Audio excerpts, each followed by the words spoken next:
Pessoal, bom dia a todos. Hoje vai ser, pelo nosso cronograma, o nosso último encontro, né? Síncrono, mas semana que vem, durante a semana, se vocês tiverem alguma dúvida para fazer a última lista, vocês podem entrar em contato via Teams, via e-mail, e nós vamos esclarecendo as dúvidas se surgirem. Então, hoje nós vamos ver duas coisas bastante importantes dentro de banco de dados que vocês vão usar, principalmente o primeiro item aqui, os joins, vocês vão usar no projeto lá com Web 2, né? Desenvolvimento Web 2. Então, a consulta a múltiplas tabelas é algo bastante comum dentro de um desenvolvimento de um sistema. E a questão de Store Procedure também é algo que a gente costuma usar. Então, são temas importantes aí dentro da disciplina de banco de dados que nós vamos abordar hoje para fechar aí esse ano letivo de 2020, né? Que foi um ano bastante difícil. Eu gostaria de parabenizar todos vocês, porque todo mundo aí se desdobrou aí, fez o esforço máximo aí para conseguir dar conta do que foi proposto aí nas aulas remotas, tiveram que lidar com dificuldades de internet, de equipamento, uma série de coisas. Então, assim, gostaria de agradecer vocês pelo esforço que vocês fizeram aí durante esse ano letivo de 2020. E esperamos que 2021, o ano 2021, seja um ano mais fácil um pouco, né? Então, vamos lá. Então, quando eu falo em joins, eu estou falando na questão da recuperação de dados de múltiplas tabelas. Então, eu vou usar o conceito de banco de dados, o conceito de conjunto de interseção entre os conjuntos. Então, os joins vão explorar essa interseção entre os conjuntos. Quem são os conjuntos dentro do meu banco de dados? São as minhas tabelas. Então, cada tabela dentro do meu banco de dados é um conjunto e a interseção entre elas, que seria o elemento comum, os elementos em comum, seriam a chave primária e a chave estrangeira. Então, o entendimento das operações com conjuntos é bastante importante, né, nesse ponto aqui de banco de dados. Né? Então, você entender que quando eu vou construir uma consulta múltiplas tabelas, eu tenho que buscar fazer a ligação entre essas tabelas, fazendo a comparação dos valores comuns existentes entre elas, que no nosso caso seria o valor da chave primária com o valor da chave estrangeira. Então, isso que nós vamos fazer aí na consulta, né? Então, vamos lá, peraí, deixa eu só baixar a lista de presença de vocês aqui, né?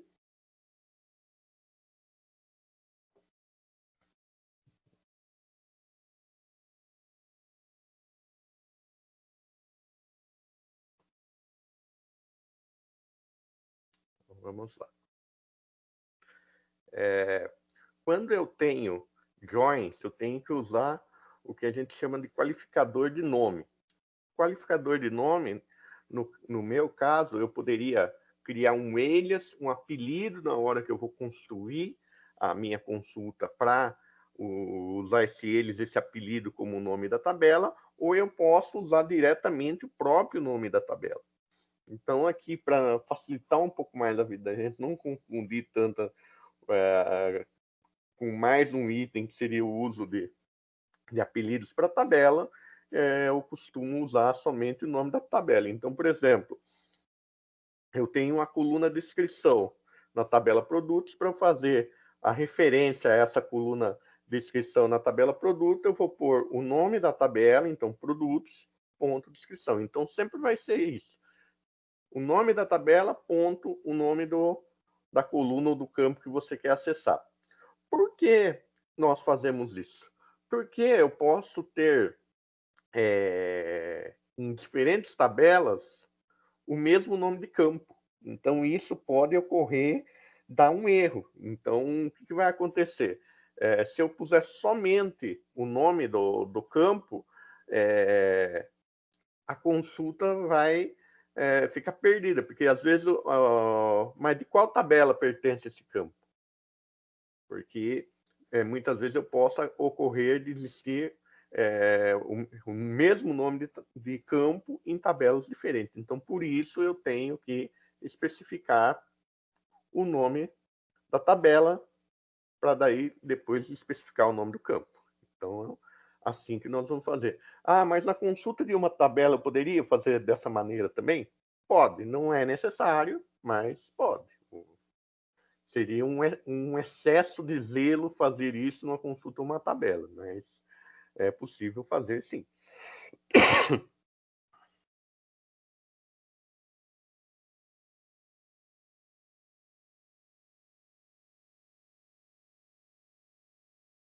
Então, aqui, um pouco explicando, né? Então, basicamente, aqui vai ser o seguinte, a minha sintaxe vai ser o seguinte,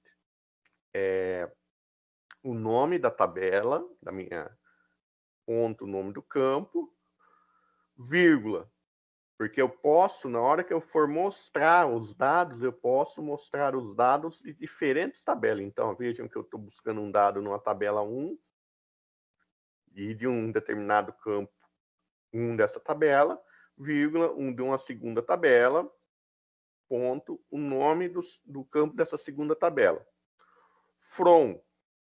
Então, eu vou dizer aqui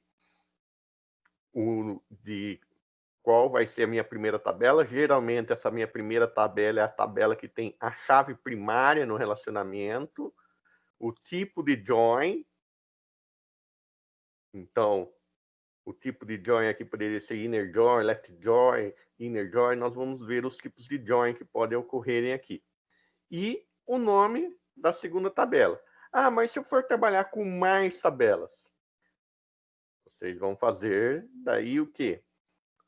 Mais joins. Eu vou mostrar para vocês aí exemplos que vocês podem consultar 5 tabelas.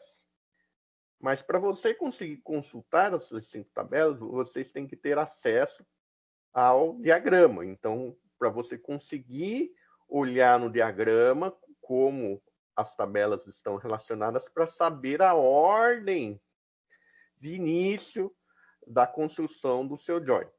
E aqui o on, o que eu faço o on? O on eu comparo o valor da minha chave primária, da minha primeira tabela, com o valor da chave estrangeira da minha segunda tabela. Então, por exemplo, cliente e compra. Toda compra tem um cliente, não tem? Então, o ID do cliente na tabela cliente vai ser minha chave primária e o ID do cliente na minha tabela de compra vai ser a minha chave estrangeira. Então, vou fazer essa comparação aqui. E no where eu vou pôr a minha condição de filtro. Então, eu posso fazer group by, posso fazer todas as operações que nós aprendemos até agora usando várias tabelas.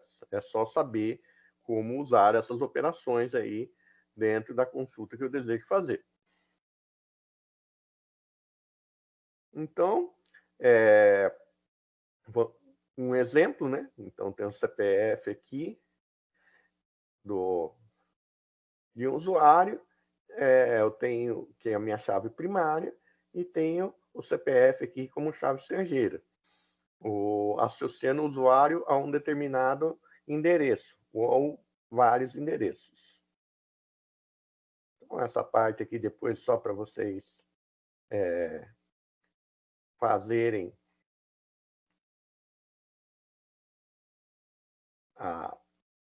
um teste prático, né? Então, eu pus aqui um exemplozinho prático, depois que vocês podem fazer um teste prático só para ver o resultado.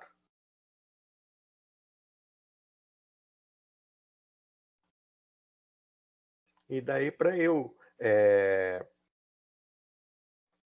fazer a consulta, mostrar os meus dados. Então, vou mostrar o meu nome. Meu nome está aqui. E mostrar os elementos, toda a composição do meu endereço, os dados do meu endereço. Então, o que eu vou fazer? Vou fazer um select usuário, ponto, nome usuário, endereço, ponto, logradouro, endereço, ponto, número, endereço, ponto, bairro, da tabela usuário, né? Então, por quê? Porque a minha tabela usuário é a minha tabela que tem a chave primária, então por isso eu começo por ela.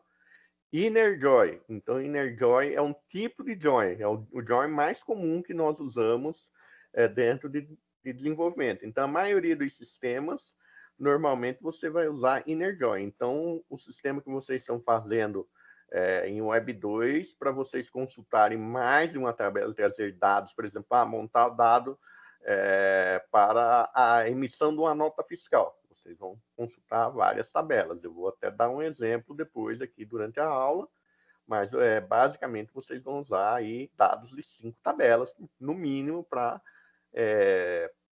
fazer a emissão de uma nota fiscal, por exemplo. Então, daí, ó, minha tabela, chave primária, usuário, inner join, a minha tabela, chave estrangeira. Então, daqui o on, usuário.cpf, a minha chave primária, igual endereço.cpf, que é a minha chave estrangeira. Então, quer dizer, o valor, para eu trazer um conjunto de dados, o valor que está aqui tem que ser igual ao valor que está aqui. Então, quer dizer, tem que estar em 2 conjuntos ao mesmo tempo, o mesmo valor. Por isso, a ideia de interseção. E o where, que é a minha condição de filtro, usuário.cpf, né? Então, eu tenho um campo CPF aqui, que é a minha chave primária, coincidentemente, e o valor aqui para fazer a busca. Então, se eu executar isso aqui, se vocês fizerem isso aqui, depois aí, vocês vão ver que vai vir certinho. Vocês vão mostrar, a visão vai ser que de como tivesse tudo na mesma tabela, mas vocês estão buscando dados de mais de uma tabela nesse cenário. Então, aqui, né? Então, vamos lá. Vamos entender os diferentes tipos de join. Cross join, também conhecido como full join, ele retorna todos os registros de ambas as tabelas. Então, ele retorna registro da minha tabela A, interseção, e os registros da tabela B. Então, ele vai fazer uma junção entre as duas tabelas, independente delas estarem relacionadas ou não. Então, aqui, usando aquela base de dados loja, né? Então, até que vocês já utilizaram, a gente já passou para vocês aí o base de dados loja. Se vocês fizerem esse select aqui na tabela cliente, na tabela pedido, vocês vão ter os pedidos aí de todos os clientes. Então, o nome e o pedido de todos os clientes. Independente desses pedidos, independente do cliente ter pedido ou não, o cliente vai aparecer aqui, porque eu posso ter clientes sem pedidos, posso ter cliente cadastrado sem pedidos, então ele vai aparecer nessa listagem aqui. Então, ele vai mostrar todos os clientes e vai mostrar os clientes que têm pedido, quais são os pedidos desse cliente. Então, por isso, full join. Eu pego todo mundo da tabela cliente e todo mundo da tabela pedido.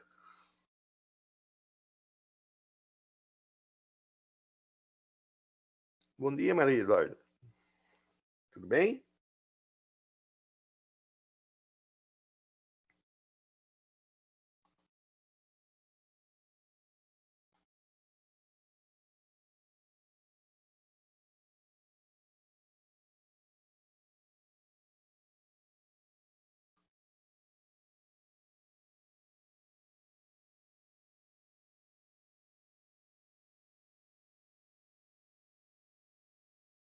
É o left excluding join.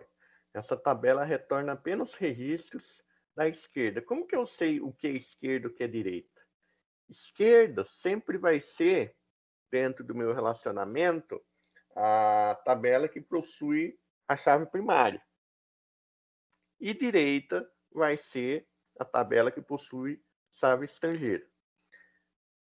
Então, o left excluded join, ele mostra todos os registros da tabela esquerda que não tem correspondência com a tabela direita. Então, por exemplo, pegando a minha tabela esquerda cliente e a minha tabela direita compras. Então, ele vai mostrar todos os clientes que não possuem compras.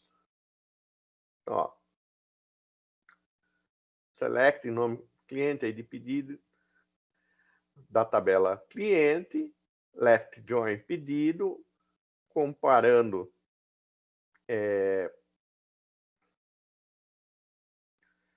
a chave primária com a chave estrangeira e dando o SLU. Então, só vou trazer o quê? Os clientes que não têm pedido. Então, os clientes que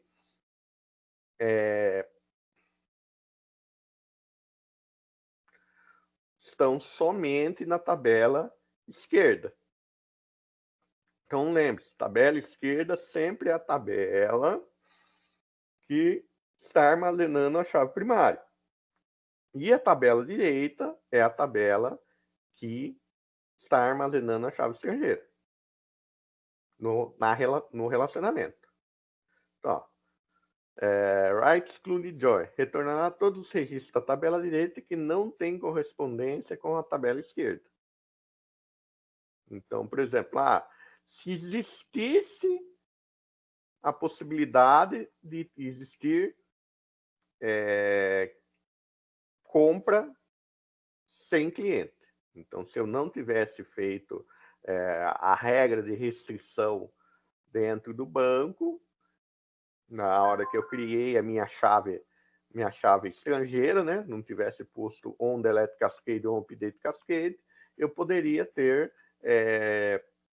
compras sem cliente. Mas como nós fazemos essa regra de restrição quando nós estamos criando a tabela, isso não acontece. E daí, se eu fizer essa consulta, eu vou ter aqui, no caso, um resultado em branco, porque isso não acontece. Então, isso é um right exclude join. Então, eu faço esse tipo de join quando eu quero verificar se uma tabela, seja ela que é do lado direito, se ela não tem relacionamento com a tabela do lado esquerdo. Se ela tem registros, se ela tem dados que não têm relacionamento com a tabela do lado esquerdo.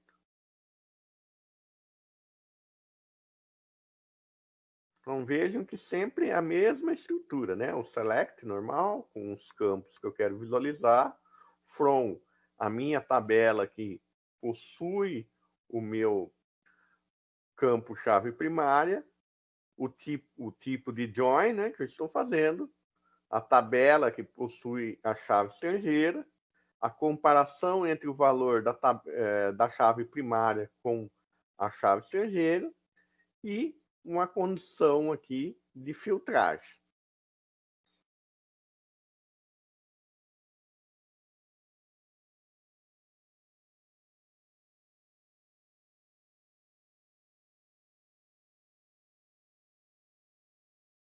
Então, left join. Retorna todos os registros da tabela A, né, que tem correspondência com a tabela B. Então,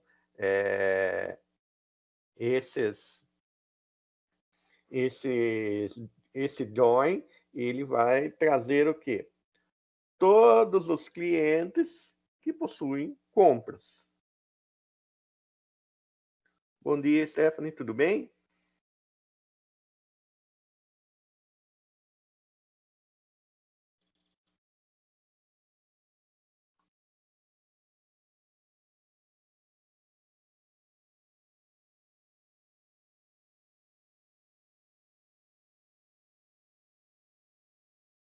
Então, um exemplo de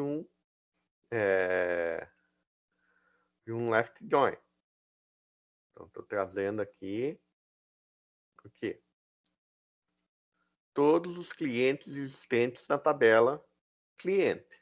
Então, clientes que possuem compra e clientes que não possuem compra estão vindo aqui. Tanto que os clientes que não possuem compra estão aparecendo como null aqui. Então, eu estou trazendo todos os clientes aqui, todos os registros da minha tabela esquerda, que é a minha tabela que possui a chave primária. E nesse caso aqui é a minha tabela cliente. O right join vai me retornar todos os registros da tabela direita, né? Então, como a tabela direita é uma tabela que possui a chave estrangeira e nós temos regras, ele vai retornar todos os registros da minha tabela direita. Então, se eu fizer aqui, ó, um right join, ele me retornou o quê? Me retornou todos os clientes que possuem compras.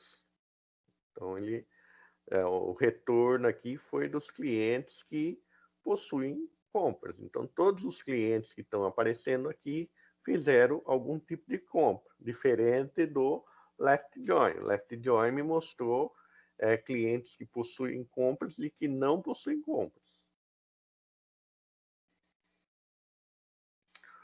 O inner join,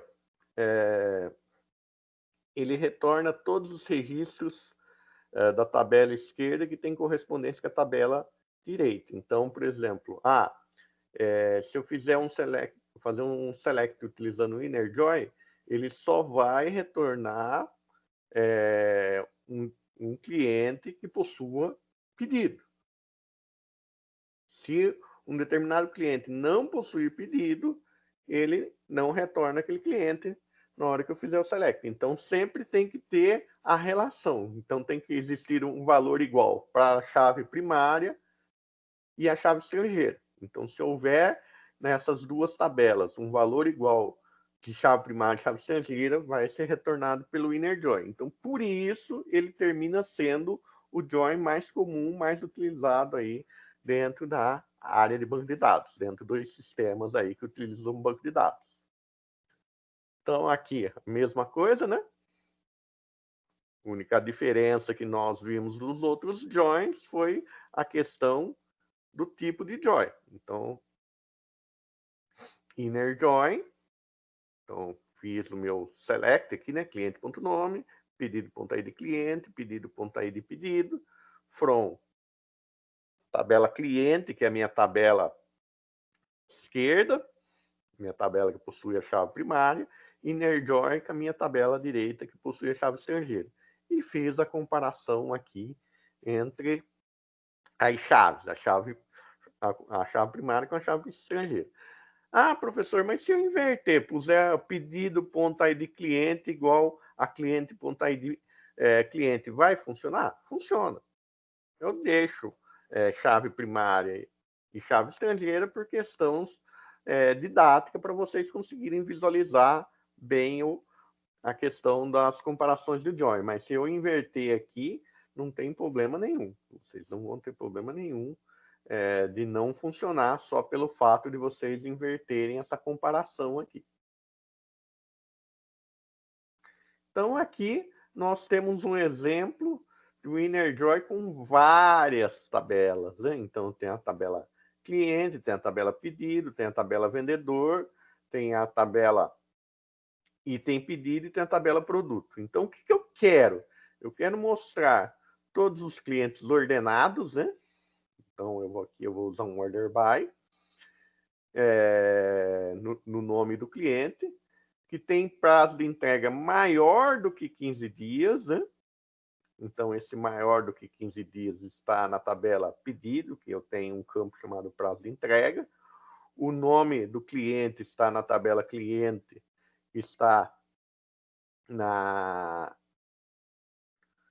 que eu vou fazer o order by e que sejam para o estado do Rio de Janeiro. Então, aqui eu vou ter também na tabela cliente esse dado. Então, vejam que eu tenho dados de comparação aqui e vou mostrar esse nome ordenado. Só que a minha condição de filtro é queijo. A palavra queijo, o valor queijo, está na tabela produto. Então, eu tenho que relacionar. Vejam que para eu fazer isso, eu tenho que, para mostrar o nome de cliente que atendam essas condições, eu tenho que buscar dados na minha tabela cliente, na minha tabela pedido, na minha tabela item pedido e na minha tabela produto. Onde que é o lado esquerdo do meu relacionamento? Onde ele não é o lado que não tem nenhuma chave estrangeira. Então, o meu lado esquerdo, onde eu vou começar a fazer os joins, vai ser através do cliente. Tá. Então, com quem que o cliente se relaciona aqui nesse caso? Ele se relaciona com a tabela pedido. Então, eu vou fazer a relação, fazer o inner join, fazer a comparação da tabela pedido. Então, já fiz essa relação, beleza. E daí, o meu próximo join vai ser com quem? Vai ser com quem que a tabela pedido tem relação. A tabela pedido tem relação com o vendedor aqui, que não nos interessa nesse momento, e tem relação com o item pedido. Para eu poder chegar no produto, eu não posso pular direto, eu tenho que fazer e fazendo a correlação entre essas tabelas.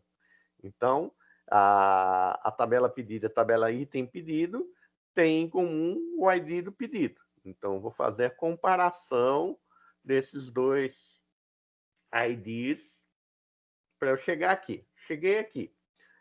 Quem que item pedido tem relação? Item pedido tem relação com o pedido, que eu já fiz a ligação, e tem a relação com o produto. Então, o ID do produto aqui vai ser a minha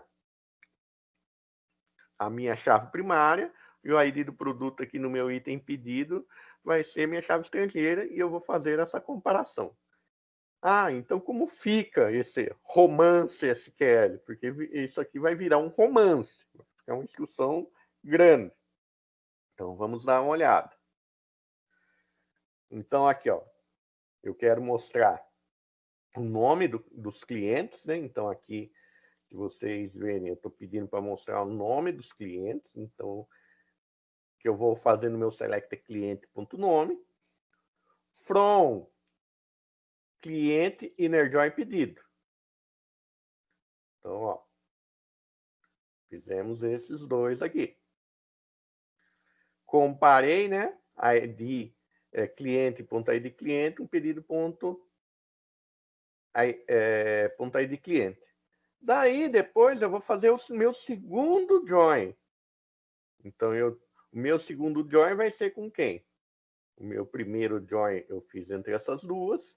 Daí, o meu segundo join vai ser entre essas duas aqui. Então, meu segundo join. Item pedido. On pedido, on tá ID pedido, igual a item pedido ponto ID pedido. Então, já cheguei aqui, já estou aqui. Daí eu tenho meu próximo join. Então, meu próximo join vai ser com a tabela produto. Então, aqui, inner join produto. Daí fiz a comparação. Vejam que aqui até terminei invertendo. Pus a chave estrangeira igual a chave primária. Então, item pedido ponto ID produto igual produto ponto ID produto. Então, agora que eu já liguei, já conectei todas as tabelas através do meu join, eu posso fazer a minha condição, o meu where, né? Então, o meu where é que o prazo de entrega seja maior do que 15 dias e, então, o meu end aqui, o meu operador end, produto.descrição igual a queijo, and cliente.cpf ponto UF igual a RJ, que seria o Rio de Janeiro, order by cliente.nome. Então, eu resolvi aquele cenário anterior com esse join aqui. Vejam que eu liguei aqui quantas tabelas? 4 tabelas. Poderia ligar mais tabelas? Poderia. Dependendo do que eu for fazer, eu vou ligar mais tabelas. Mas aqui é um cenário que eu liguei 4 tabelas. Eu já pus essa ilustração para vocês aqui. E a resposta para quando vocês estiverem dando uma estudada, tentando, trabalhando na lista que eu vou disponibilizar para vocês depois, vocês vão usar isso aqui para vocês conseguirem pensar.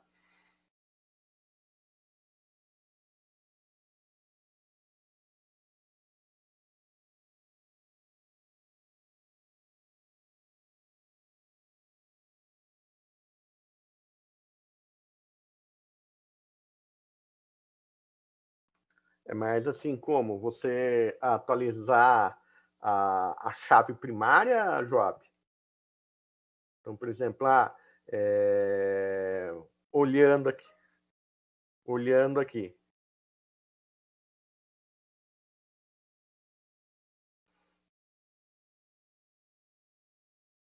Na verdade, Job, quando isso acontece, por isso que a gente já põe um dado chave primária que não seja mutável, né? Então, por isso que você tem que estudar um campo chave primária que não seja mutável, porque se você for fazer esse tipo de mudança, você vai ter que fazer uma exclusão. Você vai ter que fazer uma exclusão e uma nova inserção.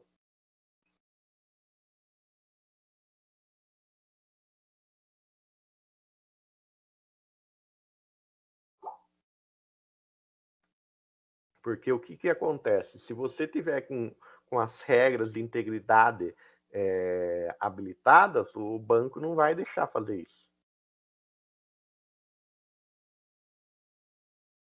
Então, por exemplo, o CPF da pessoa nunca muda. Toda vez que você vai criar uma chave privada, você vai modelar um banco, por isso que modelagem é tão importante, Joab, é justamente que o campo chave primária é um campo imutável. Porque se ocorrer, ou você exclui aquele registro para você poder refazer o registro, ou teria que pesquisar mais a fundo aí se existe alguma maneira, algum script, você poderia fazer o seguinte. Daí, ó, o rolo que vai ser. Você vai ter que fazer um alter table para desabilitar as regras de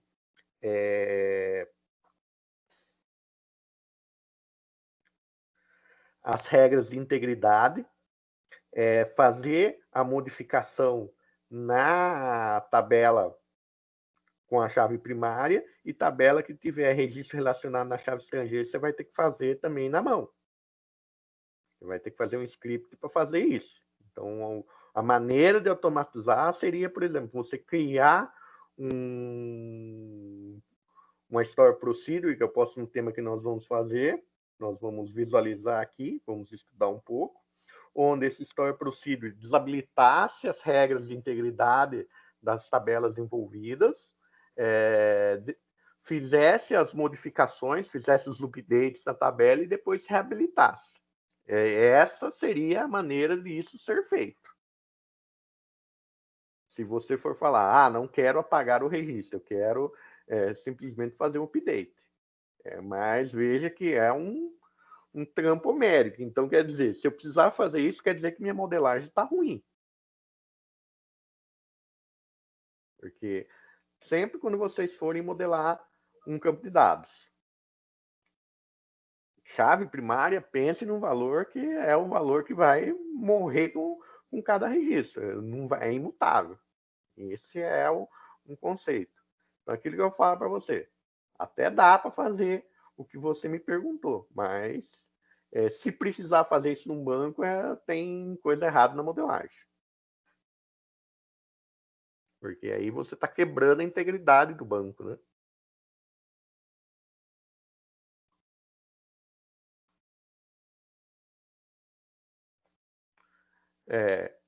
E um dos últimos joins aqui, alter exclude join. Ele retorna todos os registros das suas tabelas que não têm correspondência. Então, por exemplo, ele retornaria clientes que não têm pedido com pedidos que não têm cliente. Algo que também, num banco bem modelado, não pode existir. Então, isso aqui é bem conceitual, porque se isso aqui existir, se você tiver retorno dos dois lados aqui, sem haver uma relação entre eles, quer dizer que o seu banco, suas regras de integridade estão mal feitas. Então, aqui eu dei um exemplo aqui, né? Mas aqui o que ele me fez? Neste caso aqui, eu posso ter o lado esquerdo da minha tabela, que seria o lado da minha chave primária, eu posso ter clientes que não possuem pedido. Isso está correto. Mas se aparecesse aqui ID pedido sem ID cliente, sem o nome do cliente, o meu banco estaria modelado de maneira errada. Minhas regras de integridade não estariam funcionando. Então, isso aqui é mais conceitual, esse tipo de join aqui.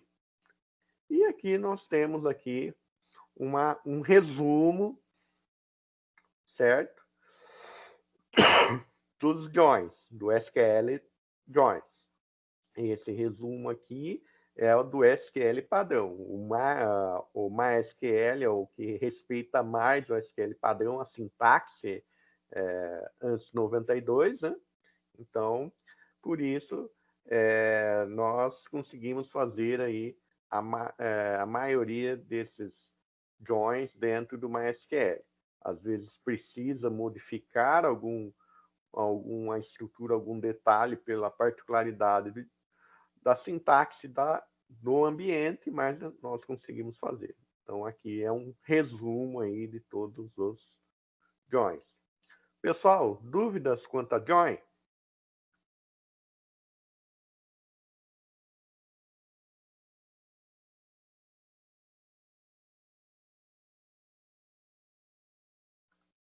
Então, beleza. O pessoal tá com todo mundo quietinho, quer dizer que acho beleza. Então, vamos passar aí para o próximo assunto. Nosso próximo assunto da aula aqui, que é Store Procedure, que é aquilo que eu falei para vocês, Joab, é um procedimento armazenado. Então, um procedimento armazenado que em algum momento, se eu precisar, eu posso fazer a execução desse procedimento. Então, como eu falei para você, conjunto de declarações, aqui dentro você pode usar estruturas, né? Então, você pode usar condicional, você pode usar um if, você pode usar estrutura de repetição, você pode usar uma série de estruturas de programação para automatizar um determinado processo, sem ter que todo o tempo estar reescrevendo aquele processo. Você simplesmente vai, depois que você criar um story procedure, quando você precisar utilizar esse story procedure, você vai fazer uma chamada dela. Uma story procedure é a mesma ideia de uma função, né? Então, nós estudamos funções na programação lá, em lógica, e eu creio que vocês também estão estudando a ideia de funções aí em Web 2. Na chamada de uma função, eu posso ter passagem de parâmetros ou não. Então, aqui vai envolver um pouco aí o conhecimento que vocês já têm lá, tanto de lógica de programação do primeiro ano, quanto os conhecimentos que vocês estão adquirindo em Web 2. Então, aquilo que eu falei para vocês, condicionais, repetições, eu posso fazer uma função dentro da outra, e todo esse código-fonte dos programas podem ser reduzidos, tornando a aplicação mais leve do lado do cliente. Então, o que acontece? Toda vez que eu faço store procedure, essa store procedure vai ficar armazenada dentro do banco, vai ser uma lógica que vai estar dentro do banco. A minha aplicação pode fazer uma chamada dessa store procedure, só que todo o processo todo o processamento das operações do store procedure vai acontecer do lado do banco e não do lado do cliente. Então, tem operações que podem acontecer se vocês analisarem o que vocês estão desenvolvendo em Web 2. Então, estou fazendo a validação de campo, se o cliente preencheu somente números, se o e-mail do cliente é válido, essas coisas são validações que vocês fazem usando o lado do cliente para validar. Então, conforme ele vai preenchendo, se não tiver válido, ou esse processamento já vai dizer que não está válido. Então, esse é um processamento do lado do cliente. No caso do Store Procedure, é um processamento aí do lado do servidor.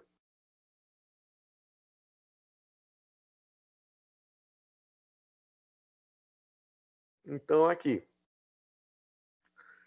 aquilo que eu falei, quando nós temos rotinas mais complexas, né, de acesso a dados que precisam retornar determinados resultados a partir de uma consulta SQL, o que acontece? Eu vou ficar mandando tudo isso. Né? Eu vou criar um tráfego na rede, porque toda vez que o meu cliente fizer uma requisição, essa requisição vai para o servidor, vai ser processada e depois vai retornar.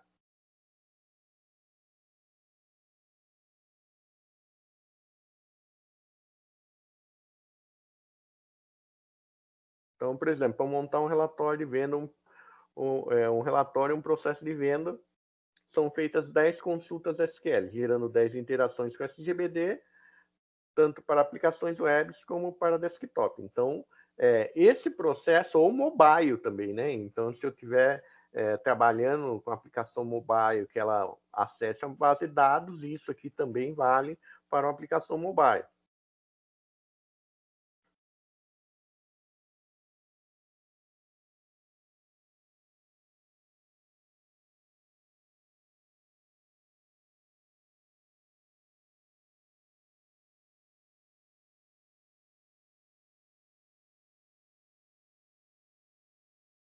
Então, todo esse tráfego de dados aqui, o que vai acontecer? Esse tráfego de dados na rede se torna ruim, principalmente se a máquina da ponta do meu cliente for ruim, porque eu estou mandando requisição, estou devolvendo, a máquina tem que processar o envio dessa requisição, depois tem que processar o recebimento da resposta, então isso se torna muito ruim para a aplicação, começa a deixar a minha aplicação lenta. Então, o que eu posso fazer? Eu posso enviar um conjunto de dados, fazer uma chamada com um conjunto de dados. Esse conjunto de dados vão executar um conjunto de operações, vão ser responsáveis por executar um conjunto de operações, hein? Então essa chamada dessa função, dessa Store Procedure com esse conjunto de dados vai ser responsável por uma série de operações do lado do servidor que vão ser todas executadas dentro do servidor e depois me devolve o resultado. Então vejam que aqui eu tenho 3 operações diferentes, né? Que, por exemplo, meu processo de compra. O meu processo de compra dispararia todos esses processos aqui. E o que vai acontecer? Eu passo aí a chamada de procedure com um conjunto de dados. Esse conjunto de dados vão ser responsáveis por rodar todo esse processo aqui dentro, com a chamada da procedure, e a minha procedure no final só vai me devolver o resultado. Então, isso torna aí a comunicação, vejo que a comunicação tem muito menos comunicação na rede usando esse método, né?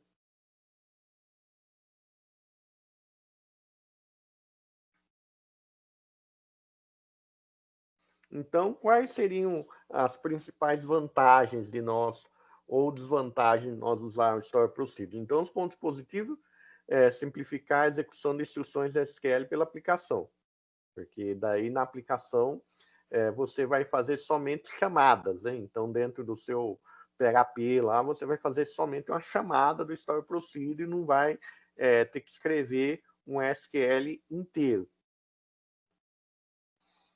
Transfere parte do seu processamento para o servidor. Então, você alivia o lado do cliente. Você alivia o lado do cliente, então o cliente pode até ter uma máquina mais fraca que não vai ter problema, porque o processamento pesado vai acontecer no lado do servidor.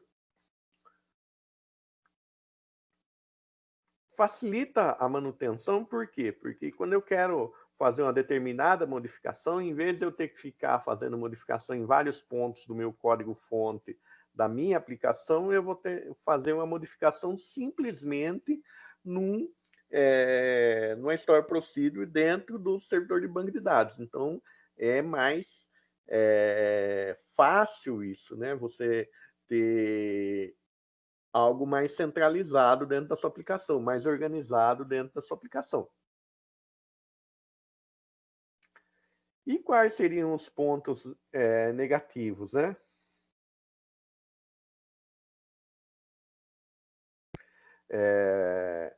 Você vai ter que ter mais conhecimento, né, da sintaxe, então você vai ter que ter um conhecimento mais aprofundado da sua sintaxe aí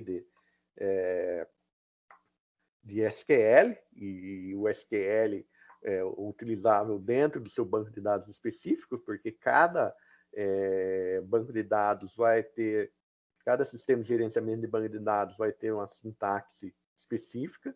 O geral, o core de SQL é muito semelhante dentro de todos os bancos de dados, mas coisas específicas, modos específicos de fazer as coisas dentro de um banco e Store Procedure se encaixa esse modo específico, tem diferenças. Então, para cada tecnologia de sistema de gerenciamento de banco de dados vai ser diferente. E a questão de segurança, né?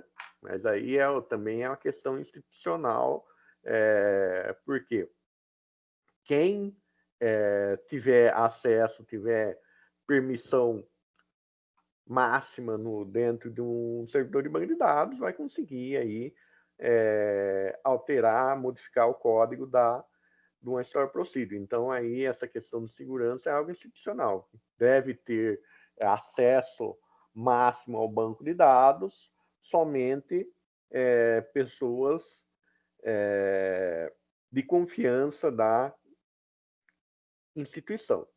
Mas aí a gente tem problemas de segurança por invasão de hackers, existem inúmeros problemas. Segurança, quando nós falamos em segurança da informação, é basicamente uma briga de gato e rato, né? Então, quando nós estamos aí dentro de empresas, nós tentamos fazer os máximos de procedimentos de segurança e os hackers tentam burlar ao máximo esses procedimentos de segurança. Então, segurança é algo que sempre estará em alta, segurança da informação, porque sempre você vai ter dados cada vez mais importantes e hackers, pessoas mal intencionadas, sempre vão querer aí acessar esses dados. Então, a sintaxe do Store Procedure, né? Então, como que eu escrevo um Store Procedure?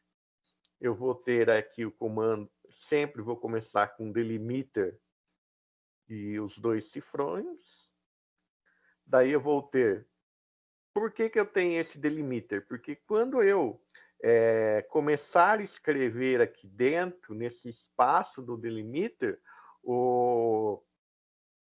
principalmente quando eu estiver trabalhando em prompt de comando do MySQL, ele vai entender que dentro dessa área eu vou usar uma sintaxe diferente. Então, por isso eu tenho esse delimiter. Eu estou usando uma sintaxe específica que não é necessariamente o SQL padrão. Então, aqui dentro eu vou fazer create procedure, né? Crio uma procedure, o nome da procedure, lembrando que o nome da procedure é a mesma coisa de nome de função, nome de variável, todas aquelas regras que você já conhece. Não pode começar por número, não pode ter caractere especial, não pode ter espaço em branco e assim sucessivamente.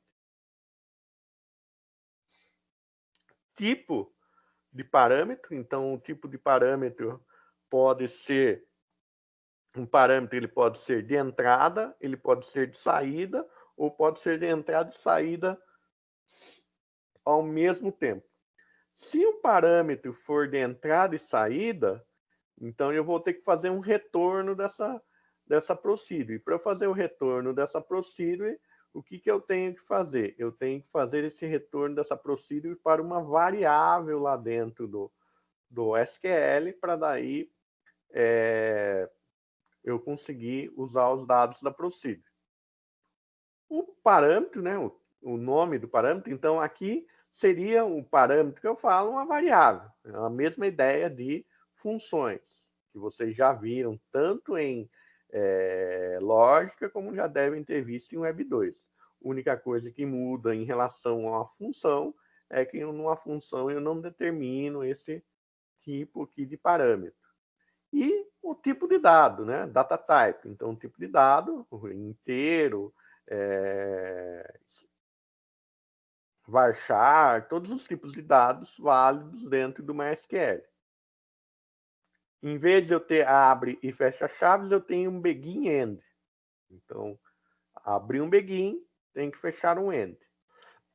Esse end fecha o cifrão e, por último, eu fecho o delimiter e aqui no corpo da minha rotina eu escrevo todos os meus comandos. Então, posso fazer if, posso fazer repetição, posso usar um while aqui dentro, posso usar os comandos, e esses comandos que eu vou utilizar aqui dentro também podem conter aí select, update, delete, todas as sintaxes também do SQL.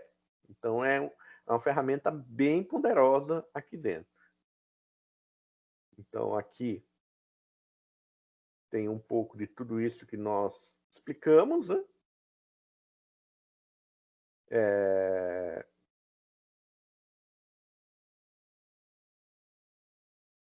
Aqui também relembrar um pouco de tudo que nós explicamos. Então, ó, aquilo que eu falei, os modos, né? Entrada, in, quer dizer que o parâmetro é um parâmetro que somente de entrada. Então, quando eu tenho uma função que os parâmetros são usados para a chamada da função, é um parâmetro de entrada. Parâmetros de saída são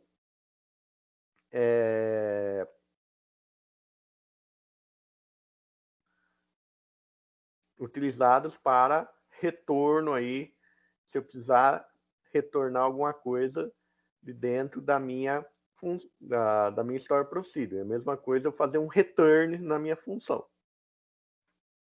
Então, a ideia do parâmetro de saída é a mesma ideia de quando eu faço funções com retorno, que eu tenho que usar a instrução return. Se vocês já brincaram com isso no PHP, vocês devem lembrar, porque lá quando nós fizemos lá em lógica, nós brincamos um pouco com isso. E o in-out, o parâmetro serve tanto para entrada como para saída de dados.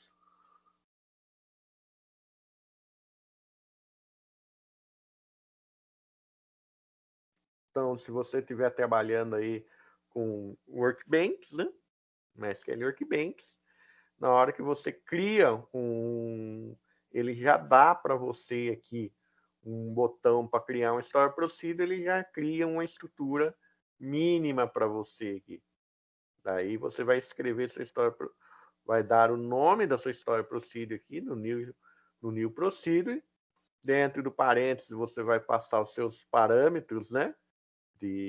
Sejam eles de entrada ou saída ou entrada e saída, e aqui no meio você vai escrever. Então, a procedure para inserção de dados, né? Então, por exemplo, eu tenho minha tabela vendedor e eu quero fazer o quê? Eu quero fazer, em vez de fazer um insert de uma maneira convencional, né? Escrever lá insert into dentro da minha aplicação, eu só vou fazer uma chamada da minha Store Procedure com o valor dos dados que eu vou utilizar para fazer o insert. Então, aqui vejam que eu passei o quê?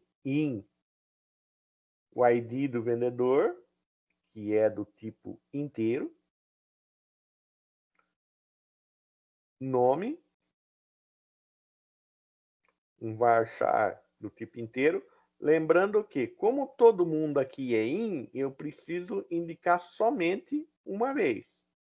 Então, indiquei, ele está entendendo que todo mundo que está aqui é Então, vendedor do tipo inteiro, nome varchar de 100 posições, salário fixo do tipo double e faixa comissão do tipo char1. Vejam que eu tenho um if aqui, né? If, ID vendedor diferente de 0. Então, se eu mandar 0, ele vai dar um erro. O nome for diferente de vazio. O salário fixo é maior que 0. E a faixa comissão diferente. Então, ele está verificando, ele está fazendo uma validação de dados. Aqui. Se tudo isso estiver correto, então ele vai fazer o quê? O then aqui equivale à nossa abertura de chaves. Então, essa palavra then seria a mesma coisa que a abertura de chaves. Então, se isso estiver correto, ele vai fazer insert into, fazer o insert, né, na minha tabela. Se isso não estiver correto, se essas condições não foram cumpridas, ele vai vir para o meu else. O meu else, eu posso, através do comando select, mostrar uma mensagem. Então, select, entre aspas simples, pus a mensagem, as e o nome da mensagem, eu chamei de MSG. Então, esta mensagem, se isso não funcionar, o retorno para o meu usuário vai ser esse aqui. Vai ser essa mensagem aqui. Terminando o meu if, em vez de eu ter um fechamento de chaves, eu vou ter aqui um end if. Então, é uma estrutura um pouquinho diferente do que vocês estão acostumados aí, né? Então, porque vocês estão acostumados com a ideia de abertura de chaves e fechamento de chaves. Aqui, nós usamos o then como abertura e o end if como fechamento.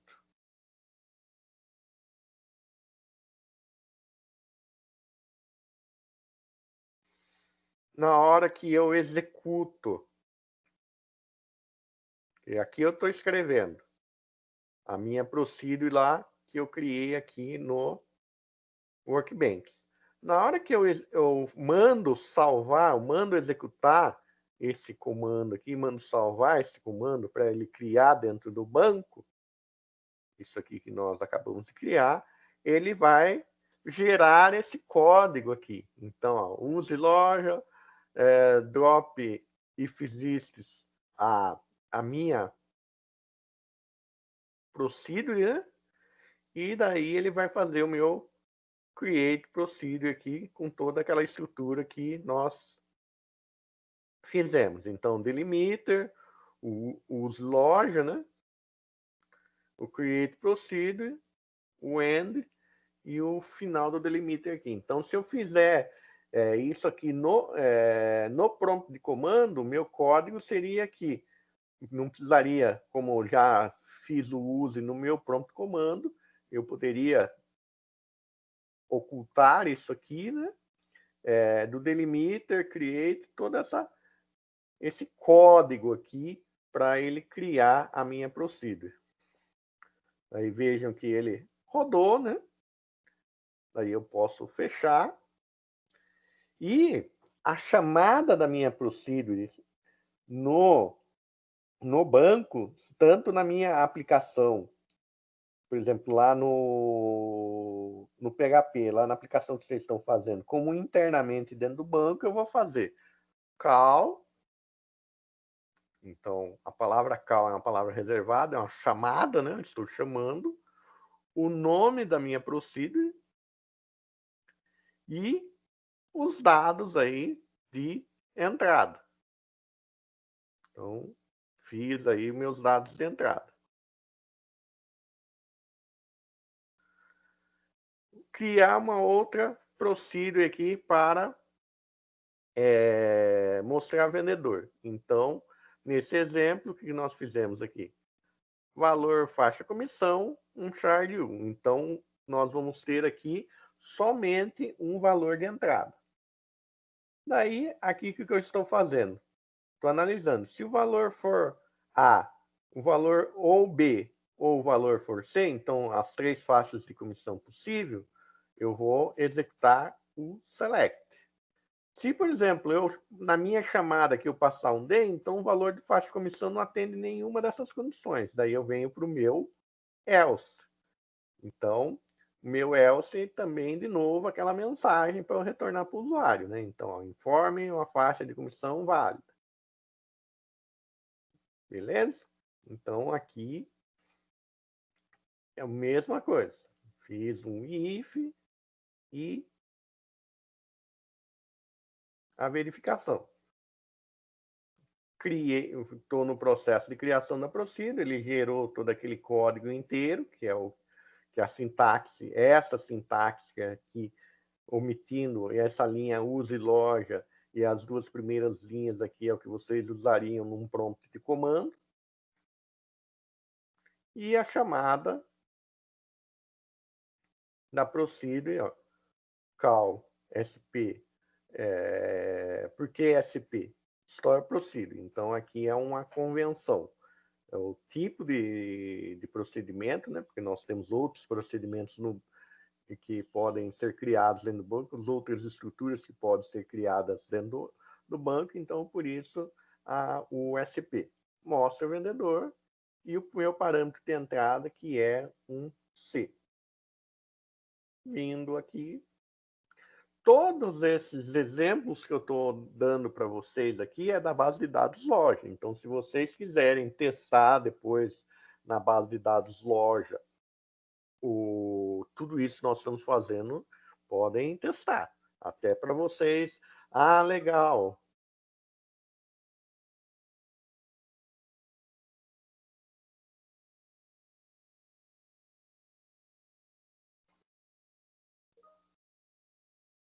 É SQL mesmo, jovem.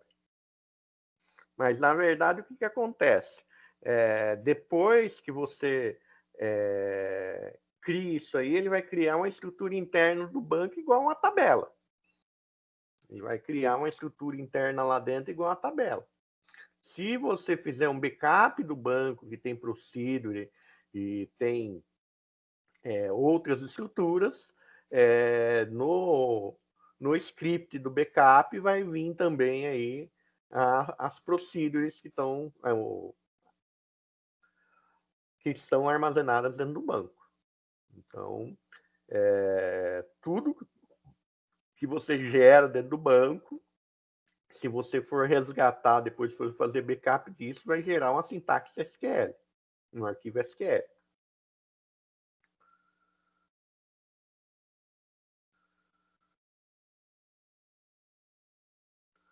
Ó, fiz até uma chamada sem valor nenhum aqui para mostrar para vocês. Vejam que aqui, ó, informe uma faixa de comissão válida. Então, vejam que quando você faz algo que não está previsto no seu if, né?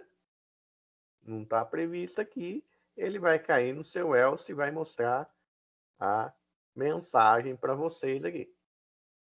Então, por isso, nós temos a questão do if lá para fazer o tratamento aí de erros. Posso fazer um update, né? Então, aqui criei um Store Procedure para atualizar. O que vai ser a entrada aqui? Vai ser o ID do vendedor. Vejam que aqui eu também coloquei um IN aqui para mostrar para vocês que eu posso trabalhar com vários INs ou eu posso trabalhar com IN só, igual nós fizemos no primeiro exemplo, e ele vai entender que tudo que tiver na frente vai ser IN. Por que eu mostrei dessa maneira? Porque se você quisesse fazer um parâmetro de entrada e um de saída, você teria, por exemplo, um parâmetro IN e um parâmetro OUT aqui. Então, criei aqui a minha procedure, estou analisando se o ID e a faixa do vendedor não estão vazias. Se isso for verdade, as duas coisas forem verdade, então por isso eu estou usando um operador E aqui, eu faço update. Se não,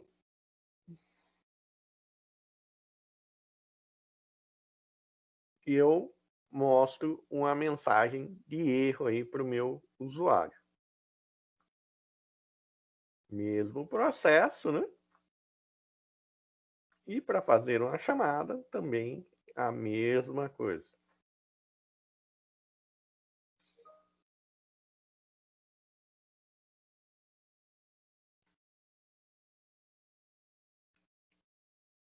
Não, vocês teriam que fazer a mesma coisa. Esse mesmo código aqui é a chamada dentro do PHP, por exemplo. Vocês usariam exatamente essa sintaxe dentro do PHP para fazer essa chamada dentro de um código PHP. Teria que ter a conexão lá com o banco certinho, né? Abrir a conexão com o banco e fazer essa chamada. Então ficaria igualzinho está aqui, não tem segredo.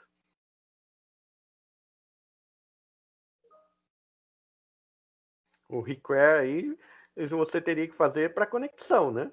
Então você teria que buscar a conexão, requer a conexão, estabelecer a conexão com o branco, abrir a conexão, fazer a chamada através dessa sintaxe e depois você executou, está tudo certo, você fecha a conexão.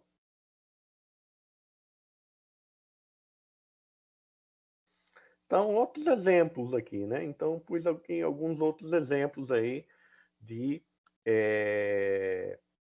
Store Procedure usando uma outra base de dados chamada biblioteca. Essa base de dados eu vou mandar para vocês também, então ali eu vou colocar uma lista de exercícios para vocês me entregarem até o final do mês, né? Porque o fechamento do ano letivo vai ser até a primeira semana de fevereiro, então eu tenho que analisar as atividades de vocês aí no final desse mês.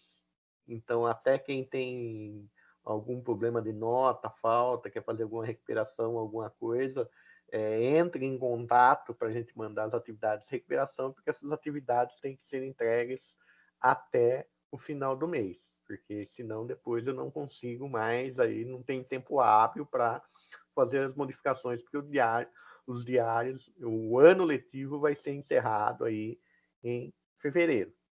Então, nós precisamos aí realmente que vocês nos enviem todas essas atividades aí, para quem tiver algum problema de atividade atrasada, essas coisas, a gente conversa, entra em contato com os professores, porque a gente tem que fechar tudo isso até o final do mês. Então, um insert, né? Vejam que aqui eu fiz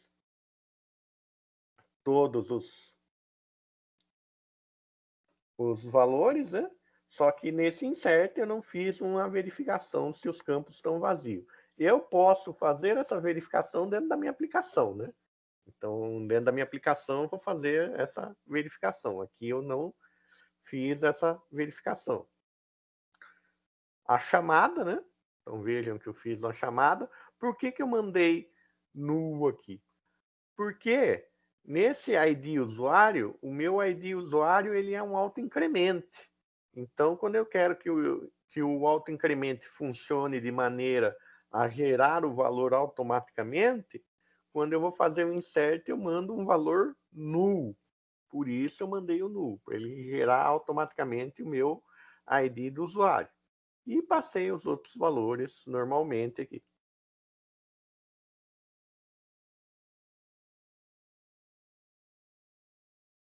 Então, aqui,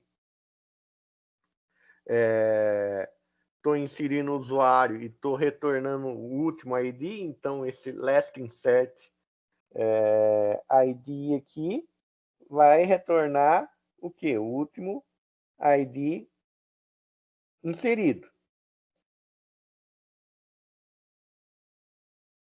Então, essa é uma função do MySQL que retorna a última chave, o valor da última chave primária inserida.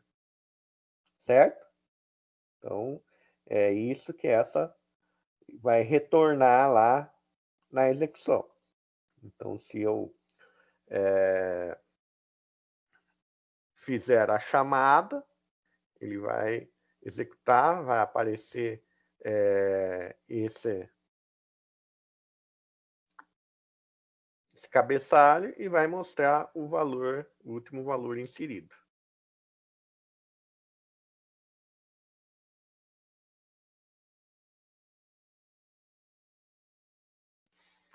É possível também, dentro de uma Store Procedure, você declarar variáveis, né? Então, no exemplo a seguir, são declaradas duas variáveis, né? Count e ID. A variável count receberá a quantidade de registros que atendam a condição, uma condição. Se o count for maior que zero, uma nova variável é criada, ID, para armazenar o ID do usuário de acordo com o CPF. Esse ID é utilizado para fazer a atualização e, se não for maior que zero, ele vai fazer um insert. Então, ele vai fazer uma verificação se o usuário existe. Então, para eu o comando delimiter aqui, só por a questão do tamanho aqui, porque iria ficar muito pequeno, foi terminado sendo omitido. Então, nós fizemos todo o processo do insert natural. O declare, né? Então, quando eu tenho que declarar na variável, eu tenho que usar a palavra declare, né? Palavra reservada declare, o nome da minha variável e o tipo de dado dela. Então, um int de 11 posições, que é o tamanho máximo aí do meu int. Aí faço um select count. Vejam que quando eu quero que o valor desse count seja armazenado na variável select count int, então para colocar dentro da minha variável, no caso count, from usuário igual o CPF do meu usuário for igual ao CPF. Daí, por que eu estou fazendo isso? Porque eu estou fazendo a verificação. Se o usuário for cadastrado, eu não o cadastro. Se o usuário não for cadastrado, eu se o usuário não for cadastrado, eu cadastro esse usuário. Então, por isso que eu estou fazendo isso aqui, ó. Se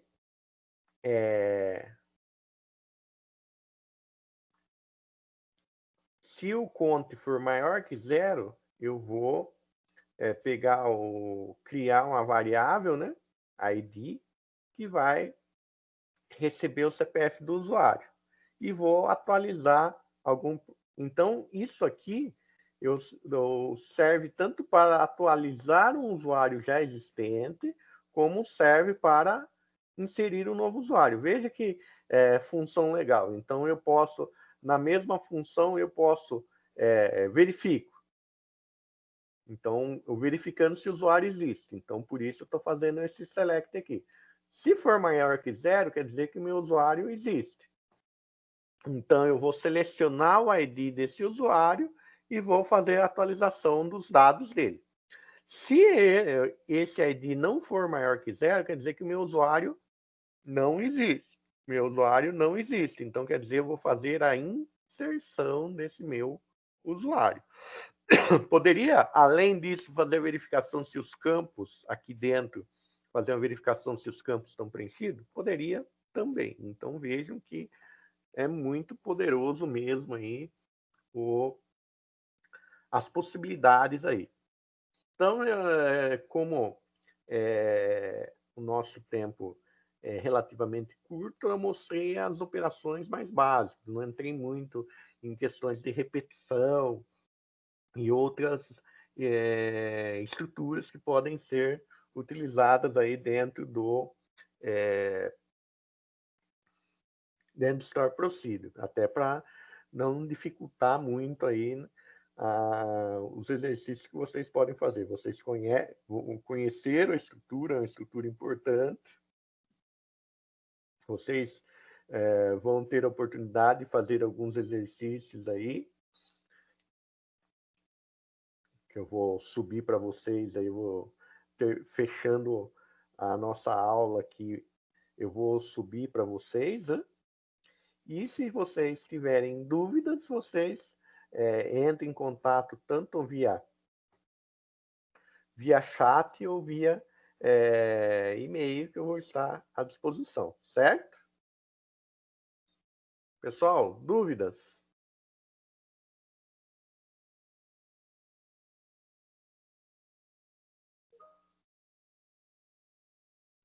Essa lista eu vou subir lá, vou pôr como data até o dia 30. Então, semana que vem também nós vamos ter vocês vão ter para fazer aí todas as atividades, nós vamos ter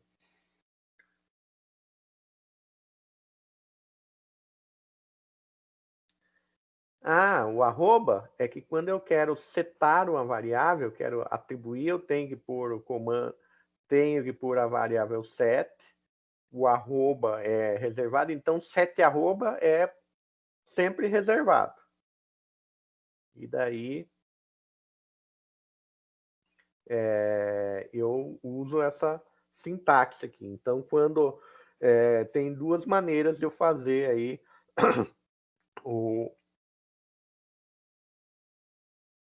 a questão de colocar valores na variável. Posso fazer com o into aqui, porque essa função já me retorna, né? Então, é isso aqui, essa função vai me retornar um valor e colocar aqui. E quando o resultado do select vai me retornar alguma coisa, daí eu uso essa sintaxe aqui. Então, eu tenho que ter, faz parte da sintaxe, a palavra reservada set mais o arroba. Daí na frente o nome da variável igual o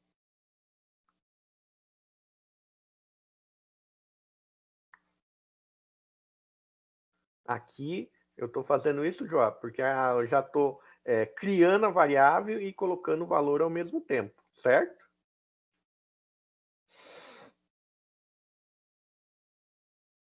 Beleza, pessoal?